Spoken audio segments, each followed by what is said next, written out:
It started like any other night. Quiet, uneventful, wrapped in that familiar stillness of a house gone to sleep. I was lying in bed, the pale blue light of my phone screen washing over the dark room. My thoughts wandered restlessly, flitting from one meaningless thing to another. The dishwasher hummed softly, the lights casting warm shadows. One evening, she asked to join me for a walk. I didn't say no. We strolled the empty neighborhood, our footsteps quiet in the cool air. We filmed stolen moments, quiet exchanges, soft smiles, hands brushing beneath the table. No one knew. We were careful, but every glance carried weight. Every touch hummed with memory. One night, someone knocked. A cheerful, familiar voice, and in a flash, panic bloomed. We composed ourselves, played our roles, but the danger was real now, the stakes higher. Afterward, she whispered, "We're going to be okay," and I believed her. Because even though we were dancing on the edge of something dangerous, I didn't feel alone. I felt understood. I felt seen. And maybe that was the scariest part of all. We didn't talk at first, but the silence wasn't comfortable. It was full. "You ever feel like you don't quite belong?" She asked softly. Her question cut deeper than she knew. Yeah, I admitted, like something's missing, like you're always reaching for something just out of grasp. I know exactly what you mean. We stood there under the streetlights, frozen in that moment, each of us hovering at the edge of something unspoken, something impossible. Eventually, we walked home, and as we reached the door, her gaze lingered on mine. "Good night," she said. But we both knew it wasn't over. She looked at me, I looked back, and for a breathless moment, everything stood still.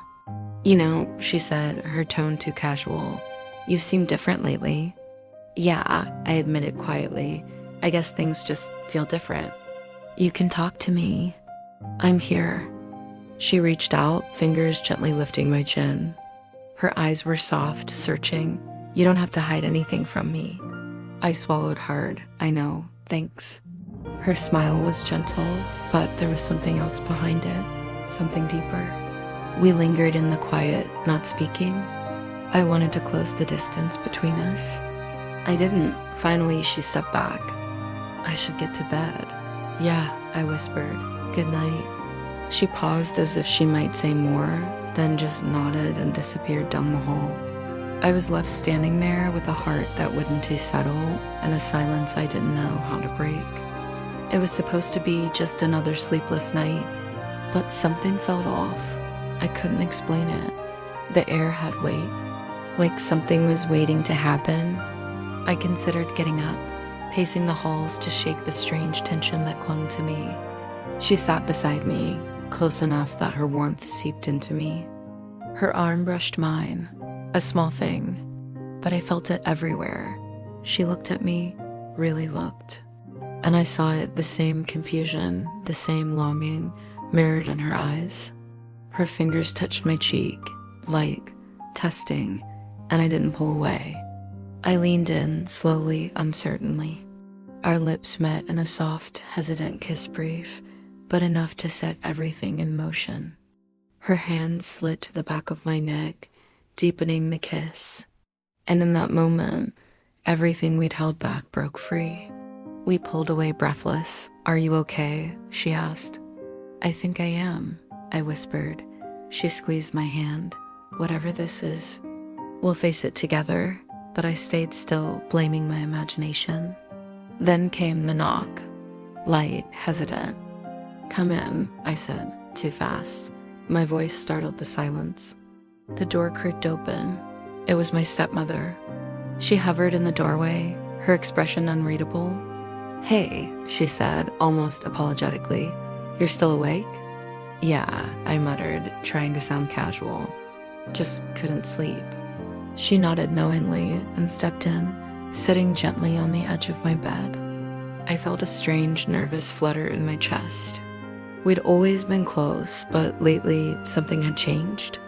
Something I couldn't quite name. "You okay?" I asked. She looked down, smiled faintly, then met my eyes. Yeah, just checking in. There was softness in her voice, something tender. It reached deeper than it should have, past whatever walls I'd built.